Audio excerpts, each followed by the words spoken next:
Hello everyone, LIC का IPO आने वाला है एंड ये इंडिया की सबसे बड़ी आईपीओ होगी, much larger than Coal India and Paytm, जहां भारत सरकार अपना 5% स्टेक करने वाली है।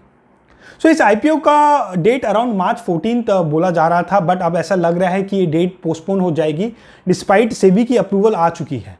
बिकॉज जिस हिसाब से मार्केट गिर रहा है रशिया और यूक्रेन की वजह से, तो मुझे नहीं लग रहा कि इस नेगेटिव सेंटीमेंट पे ये आईपीओ आएगी। मेरे अनुमान है कि ये IPO in the month of April आ सकती है, जहां सेंटीमेंट्स थोड़ा इम्प्रूव होगा। और हाउएवर देखें तो बहुत मिक्स रिव्यूज़ है इस आईपीओ को लेके इस मार्केट में, जहां कोई बोल रहा है कि ये आईपीओ नेक्स्ट पेटीएम जैसा होगा, जहां जिन लोगों का पैसा डूबेगा, और कोई बोल रहा है कि सिंस भारत सरकार की बैकिंग है तो ये आईपीओ कोल इंडिया जैसा आईपीओ भी हो सकता है, जहां जिन्होंने पैसा लगाया उनको बहुत फ़ायदा मिला था।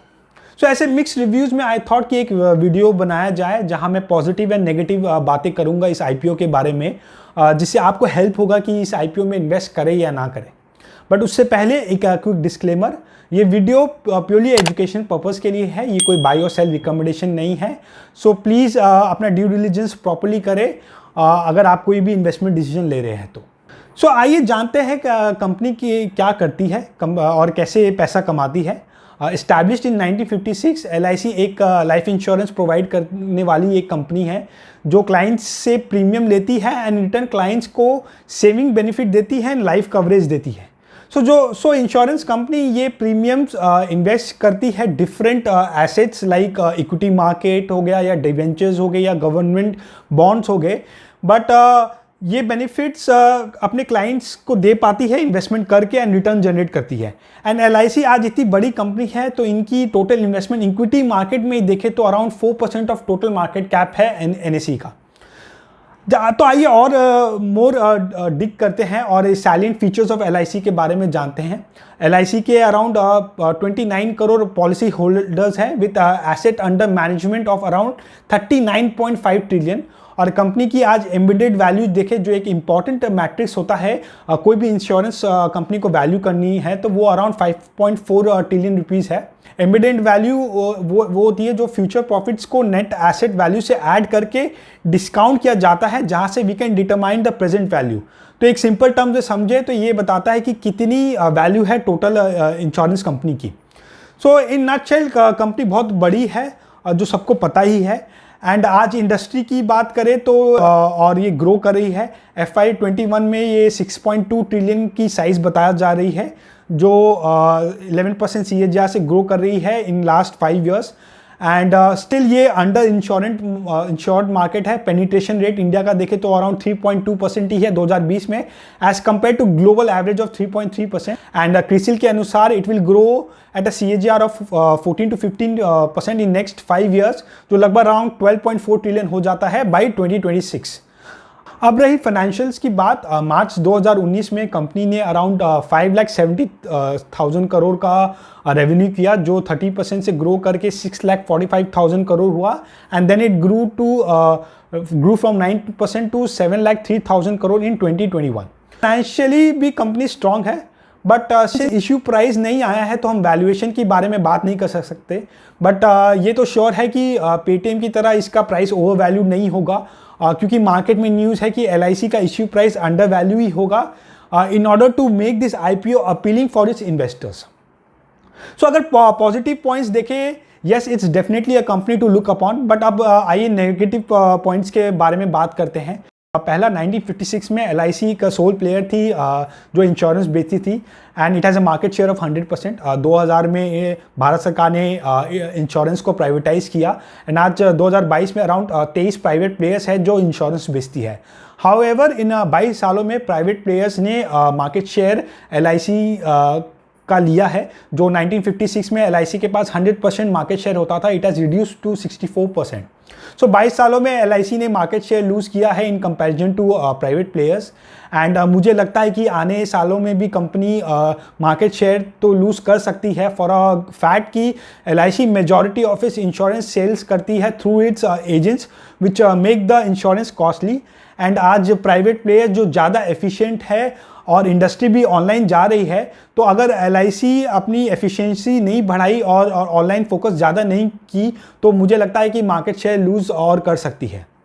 दूसरा नेगेटिव पॉइंट ये है कि ये IPO एक ऑफर फॉर सेल है, जहां भारत सरकार अपना 5% स्टेक सेल कर रही है और अराउंड 1 लाख करोड़ रेज करेगी। और जितना भी पैसा रेज किया जाएगा वो कंपनी के ग्रोथ के लिए यूज़ नहीं किया जाएगा, वो डायरेक्टली इंडियन गवर्नमेंट को जाएगा। तो ये मैं समझता हूँ कि एक नेगेटिव है। अगर कुछ ग्रोथ के लिए पैसा यहाँ यूज़ किया होता, जहाँ LIC मार्केट शेयर रीगेन कर रही हो, तो ये IPO और भी अपीलिंग होता। तो थर्ड नेगेटिव पॉइंट ये है कि जो जैसा मैंने पहले कहा, ये the size of the IPO is 1 lakh crore, वो बहुत ज़्यादा है। इंडिया का सबसे बड़ा IPO है। एंड IPO की सबसे अच्छी टाइम होती है जब मार्केट ऊपर जा रहा होता है और सेंटीमेंट्स बहुत पॉजिटिव होते हैं। मे बी अगर ये IPO लास्ट ईयर आया होता तो बहुत अच्छा होता, बट ऐसे माहौल में जहाँ नेगेटिव सेंटीमेंट्स है तो रिस्पॉन्स थोड़ा वीक हो सकता है। बट ये इंडियन गवर्नमेंट है, so they will not let LIC IPO to be flop one. So मुझे लग रहा है कुछ ना कुछ तो भारत सरकार करेगी। सो ये रहा positive and negative things about the IPO। But most important, we as an investor what should we do, apply करें या ना करें। सो अगर हिस्ट्री देखें तो दो सबसे बड़े IPO थे, वो थे Paytm and Coal India. Paytm में लोगों का दिवाला हुआ और कोल इंडिया में लोगों ने अपनी दिवाली अच्छे से बनाई। जहां कोल इंडिया में एक बिजनेस मॉडल था, कंपनी कैश रिच थी और मोर इम्पॉर्टेंट भारत सरकार की बैकिंग थी, वही पेटीएम में वैल्यूएशन हाई था और एक प्रॉपर बिजनेस मॉडल नहीं है। कंपनी कैश बर्न कर रही है और ऑब्वियसली भारत सरकार की कोई भी बैकिंग नहीं थी। वही LIC मेरे हिसाब से सब कुछ सही है, but the only problem with LIC है कि उसकी टाइमिंग। तो ये तो तय है कि मार्च में ये IPO नहीं आएगा, जो जहाँ तक मुझे लग रहा है। बट अगर जहाँ सेंटीमीटर बेटर हो गया तो मे बी अप्रैल या वर्स्ट सिनेरियो अगर देखें तो मई में आएगा। बट उतना रिस्पॉन्स आएगा कि नहीं ये डाउट है। तो नो डाउट ये IPO ओवर सब्सक्राइब्ड होगा, बट इंपॉर्टेंट चीज़ ये है कि कितना ओवर सब्सक्राइब्ड होगा। सो मैं इस IPO में को लेके तो पॉजिटिव तो हूँ। मेरे हिसाब से ये इसे कम्प्लीटली अवॉइड तो नहीं कर सकते, बट चाहे हम ये कर सकते हैं कि हम वेट कर सकते हैं, IPO की प्राइस आ जाएगी तो हमें बहुत क्लैरिटी आएगी and then we can take the decision depending upon the valuation कैसी है। और मेरे हिसाब से कोई भी IPO में इन्वेस्ट करने का सबसे बेस्ट टाइम होता है कि थर्ड डे जब IPO का होता है, क्योंकि फर्स्ट 2 डेज में एक आइडिया मिलता है कि कितना सब्सक्राइब्ड हुआ है और ग्रे प्रीमियम मार्केट की प्राइस कितनी है, उसमें भी बहुत क्लैरिटी आ जाती है हमें। सो इन LIC IPO में take decision on third day and हड़बड़ा मत कीजिए अप्लाई करने के लिए और उसे अवॉइड भी मत कीजिए। देखिए कि कितना ओवर सब्सक्राइब हुआ है, ग्रे प्रीमियम मार्केट कैसी है और फिर डिसीजन लीजिए। So I will take my decision on third day of the IPO and maybe बी अगर 10 टाइम्स ओवर सब्सक्राइब हुआ या grey premium market around 20 to 25% हुआ तो मैं तब बहुत कंफर्टेबल हूँगा इस पर बेट करने के लिए। तो यहाँ पर आपको एक ये भी समझना होगा कि ये IPO में बहुत ज़्यादा रिटर्न नहीं मिलेगा, जैसे 100% या 200% रिटर्न नहीं, लिस्टिंग गेंस नहीं मिलेगी। एक डिसेंट अराउंड 20 to 25% या 30% का रिटर्न अगर मिल जाए तो बहुत अच्छा है। बट मार्केट का पता नहीं, अगर मूड अच्छा हो गया, रशिया और यूक्रेन की वॉर ख़त्म हो गई और 1 महीने में सब कुछ अच्छा हुआ तो एक IPO एक अच्छा रिटर्न हमें दे सकता है। तो आई होप एक आइडिया तो आ गया होगा कि आपको कि LIC के IPO में क्या करना है। Do let me know your thoughts about it and subscribe नहीं किया तो प्लीज़ करें, it will give me more motivation to make such videos. Till then thank you and happy investing.